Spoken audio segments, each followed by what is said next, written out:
Et bonjour à vous, nouvelle vidéo. Je suis en voix off avant que la vidéo commence pour un peu recontextualiser le but de la vidéo. Donc là, en fait, ce que vous allez voir, c'est une vidéo, enfin un extrait plutôt, d'un live Twitch que j'ai fait il y a quelques jours, même quelques semaines, je crois. Et une personne dans le chat avait parlé de crypter les données. Et du coup, je me suis dit que c'était une bonne occasion pour rappeler la différence entre ce qu'est un hash, ce qu'est un chiffrement, ce qu'est de l'encoding. Et du coup, voilà, j'ai trouvé sympa de le mettre sur YouTube avec les explications. N'hésitez pas à me dire ce que vous en avez pensé. Bon visionnage.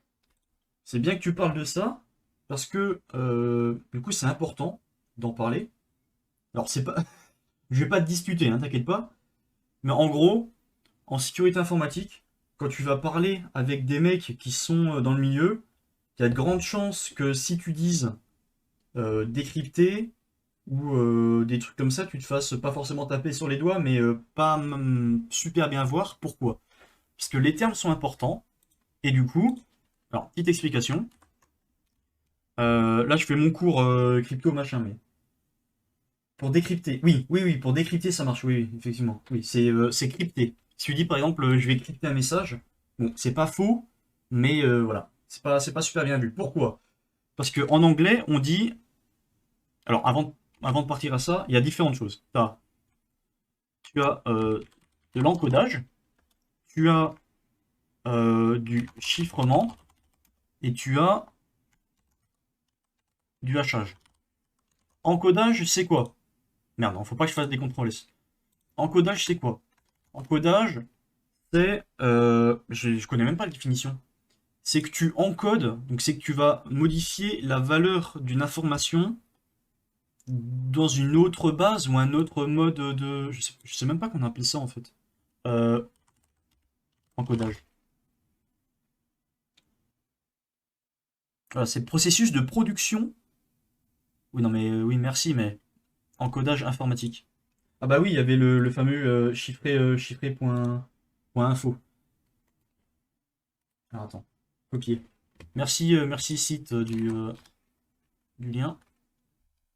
Je crois que ouais, il nous explique tout là, c'est ça.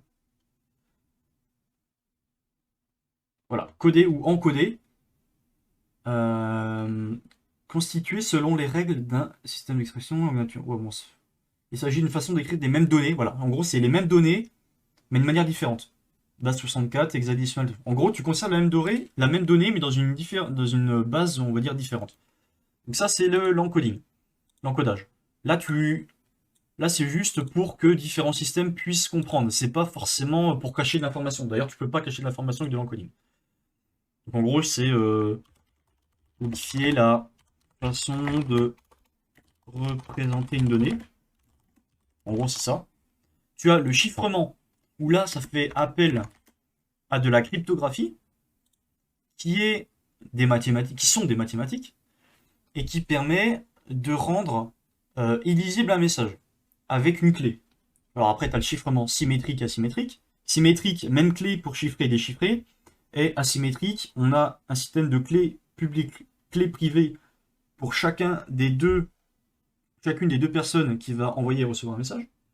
On encode avec la clé publique de celui qui va recevoir, de son correspondant.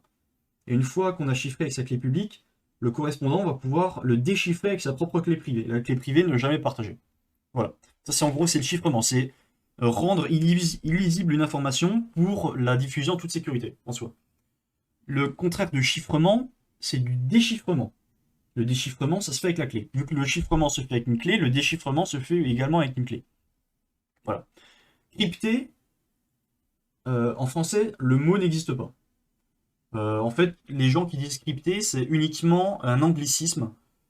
Parce que en anglais, on dit encrypt et décrypte. Du coup, des fois, on dit crypté, mais en soi, crypté, c'est pas français, ça n'existe pas. Alors peut-être que désormais, ils l'ont ajouté dans le dictionnaire, je suis pas sûr. Mais si tu dis genre crypté, les gens du milieu, souvent, ils vont se dire que tu connais pas trop le truc. En soi, c'est pas important, on va se comprendre. Si tu dis crypté, les gens vont comprendre. C'est juste qu'au niveau des termes techniques, c'est pas exact, et du coup, tu peux passer pour quelqu'un qui a pas forcément beaucoup de compétences, tu vois. Voilà. Donc, chiffrement, c'est euh, altérer une donnée pour la rendre. En gros, c'est ça, mais c'est pas la définition exacte, mais voilà. Et le contraire, c'est peut être déchiffré. Pareil, chiffrement, on dit chiffrement, on dit pas chiffrage. Chiffrage, de toute façon, c'est indiqué. Attends, merde, j'ai perdu le lien. Copier le lien. Je vais retourner sur chiffré.info. Euh,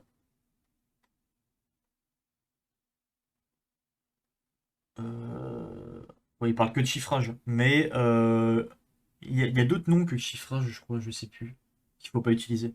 Bon, bref, en gros, c'est des termes, mais là, c'est bien expliqué. Tu vois, crypter, le terme cryptage et ses dérivés viennent du grec ancien machin, caché secret, cependant le référentiel général de l'ANSI qualifie d'incorrect cryptage, donc c'est l'ANSI qui le dit. Terminologie de cryptage reviendrait à chiffrer un fichier sans en connaître la clé. Voilà, c'est ce que je disais. Le chiffrement se fait uniquement avec une clé. Et ce qui est important, c'est que le chiffrement, comme c'est fait avec une clé, tu peux déchiffrer, peut-être déchiffrer, en connaissant la clé. Et du coup, si tu déchiffres un code secret, donc un message chiffré avec une clé, avec la clé qui permet de déchiffrer, tu retrouves le message du début, qui n'a pas été chiffré, le clair, quoi. Et si jamais tu veux retrouver le message clair, mais sans avoir la clé, il y a le terme décrypter. Alors, c'est un peu bizarre dit comme ça, mais crypter n'existe pas, mais décrypter existe.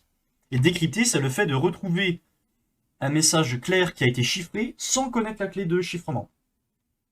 C'est un peu chaud à comprendre au début comme ça, mais une fois que tu as fait ta gymnastique dans la tête, c'est assez simple. Et tu as le dernier type, c'est le hachage, où là, c'est euh, altérer une donnée sans pouvoir la retrouver. Quand tu hashes une donnée, par exemple le MD5, le MD5 c'est un hash, tu vois, MD5 hash générateur, en fait tu vas donner une information, par exemple là je donne Krause, je generate, et il va me, donc c'est toujours des mathématiques, hein, il va prendre ce mot, il va appliquer des fonctions mathématiques dessus, et il va me ressortir un hash. Alors tu as différents types de hash, tu as MD5, SHA-1, ainsi de suite, il y en a qui sont plus ou moins sécurisés que d'autres, MD5 il est plus du tout considéré comme sécurisé. Et du coup, en fait, tu as une chaîne de caractères qui sort qui est de cette manière-là. Et du coup, tu te dis, tu te poses peut-être la question de comment, avec un hash comme ça, si je le passe sur du H4 ou John the Ripper ou Prackstation, comment eux, ils peuvent réussir à retrouver le mot de passe en clair, alors que normalement, ce qu'on a dit, c'est que le hachage, c'est une donnée pour laquelle on ne peut pas faire de... Il n'y a pas d'opération inverse. Le chiffrement, l'opération inverse, c'est le déchiffrement, on donne la clé, on retrouve le message. Le hachage, c'est impossible de retrouver le message.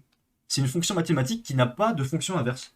Tu peux pas retrouver le message. Mais du coup, comment ça fonctionne quand tu rentres un hash MD5 là-dedans et que lui, il arrive à le retrouver? Alors, c'est assez simple. Attends, par exemple, je vais prendre un truc qu'il va trouver, genre password. Donc là, password, c'est un mot clair. Le hash, donc il va calculer une fonction dessus, des fonctions mathématiques, et il me ressort celui-là. Donc ça, en théorie, si tu as cette information, c'est impossible de retrouver le clair à partir de ça. Mais d'accord. Vu que c'est une fonction de hachage, et on a vu la définition, c'est impossible de retrouver la fonction claire. Mais, pourtant, quand on passe sur des outils comme Crackstation, voilà, c'est un exemple, c'est un outil en ligne, ou du H4 ou du John ou n'importe quel outil qui permet de faire du crack de hash, pourtant là il me le retrouve instantanément et il me dit que c'est du MD5. Alors comment il fait pour retrouver le résultat? C'est très simple. En fait, de leur côté, ce qu'ils font, c'est qu'ils vont pas inverser, ils n'ont pas de fonction mathématique, ils vont pas réussir à inverser ça. C'est juste qu'ils vont générer plein de mots aléatoires. Par exemple, eux, ils ont une base de données, ils ne recalculent pas chaque fois. Par exemple, ils ont une base de données avec le mot P. Ils vont générer le MD5 de P, ça va donner un H. Ils vont regarder si le H de P est le même que le H là. C'est pas le même. Du coup, ils continuent. Ils tentent avec d'autres lettres, par exemple PA. Ainsi de suite. C'est pas le même H. Ainsi de suite. Ils arrivent au mot password. Ils hachent le MD5, enfin le mot password avec du MD5. Ils regardent le H. Ils voient que le H du mot password c'est le même que celui-là. Du coup, ben, c'est obligatoirement le même. Et du coup, on a retrouvé le mot de passe en clair. Salut Silence des Agneaux, bonsoir à toi. Tu utilises quoi comme VM? Alors, je suis sous Ubuntu. Une Ubuntu, ça doit être 20 ou 22.04. Tout ce qui est le plus classique. Voilà. Et je les custom un peu avec Terminator, parce que je trouve ça beaucoup plus simple. Comme un Hydra. Alors, Hydra, je sais pas s'il fait du crack de mot de passe. Euh, il fait plus du brute force. Mais le crack de mot de passe, c'est un petit peu une sorte de brute force. Dans laquelle tu vas générer plein de hash au niveau d'une worklist et regarder si c'est pareil. Alors, là, j'ai dit que ce mot de passe-là, s'il a le même hash, c'est forcément le même que celui-là, que ce mot-là. Alors, c'est vrai pour du SHA-1, du SHA-256 et tous les autres trucs. Par contre, MD5, il y a quelque chose qui s'appelle la collision. C'est pour ça que le MD5 pardon, n'est plus un type de hachage qui est sécurisé. Parce que la collision, pour faire simple, si jamais j'ai un mot genre Toto, alors pas Toto, j'ai pris Toto au pif, un mot au pif comme ça pour l'exemple, mais il se peut que un mot random, genre celui-là, si tu le hashes, il te donnera le même hash que celui-là. Et pourtant, c'est pas le mot password. C'est ce mot-là qui a été haché, mais qui a le même hash que ça. Et du coup, ça pose quoi comme problème? Ça veut dire que si jamais tu as un système, par exemple une base de données, un site web, utilise l'authentification avec du MD5, si tu trouves une collision de MD5, lui, par exemple, le site va comparer les hashes.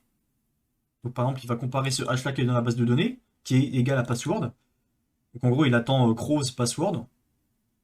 Mais si jamais tu rentres un autre mot, un autre mot de passe, et qu'il y a une collision et que finalement il génère le même hash que celui-là, bah, ça va également t'accepter. En gros, ce mot-là, au niveau de la base de données, au niveau du site web, pour lui, il sera égal à ce mot-là. Et du coup, il te laissera entrer. Voilà. Du coup, c'est une attaque spécifique au niveau du MD5, c'est pour ça qu'il est plus du tout sécurisé. Bon voilà, j'ai fait une grosse aparté pour ça, mais je pense que c'est important d'en parler.